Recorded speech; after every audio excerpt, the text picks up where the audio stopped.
Hi, welcome to Cat Scratch Kitchen. I'm Terry, and today we're going to have some fun in the kitchen.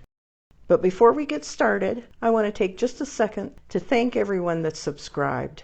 Unbelievably, we've passed 100 subscribers already, and it's so nice to know that I have your support and that you enjoy our videos enough to subscribe. Thanks so much. So now, let's get back to what we're going to do today. This is a breakfast or a snack that, especially if you have kids starting school now, you're going to just love, and they're going to love it too. We're going to make baked oatmeal. Not only is it delicious, quick, easy, and filling, but on those busy mornings, it's perfect to have because you can make it ahead. So let's get started.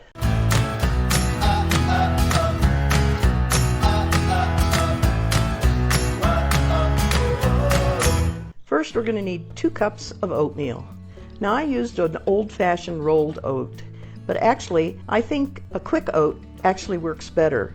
The finer grind creates just a better texture in the final product.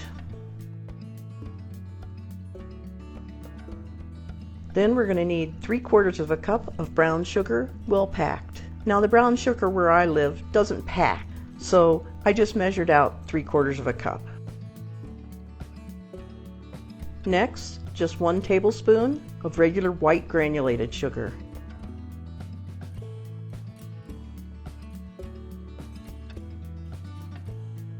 One and a half teaspoons of baking powder, not soda, and 1/2 teaspoon of salt. We'll need 2.5 teaspoons of ground cinnamon. Now you can add a little more or a little less, just depending on what your taste is.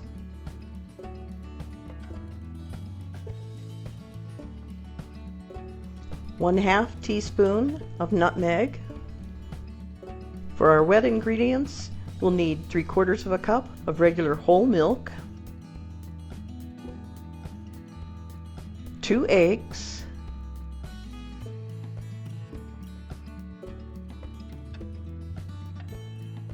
2 tablespoons of canola oil,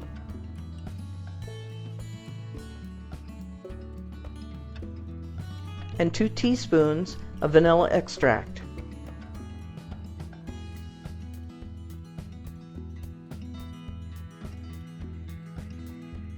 Now we're just going to stir it all together until everything is well combined. Now you want to let it sit for about 20 minutes so that the oatmeal can soak up all of the liquid and spices. This is a good time to go ahead and preheat your oven to 350 and prepare your pan. You need a 9-inch or 8-inch square pan that's been greased well. After 20 minutes or so, you'll see that the mixture has thickened considerably, and it's more like a batter. Now, this is where I think the quick oats works better than the rolled oats that I used, because you'll have a little thicker consistency. It's perfectly delicious just the way it is. But if you want to, now's the time to add a cup of extras, either dried or fresh fruit, frozen fruit, or even chocolate chips.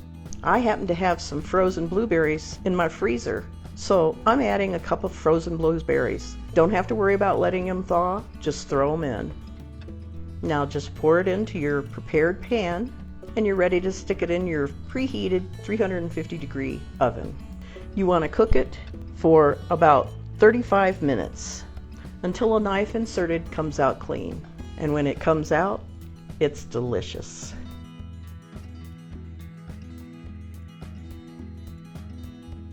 For breakfast or even just a snack, it's delicious and filling.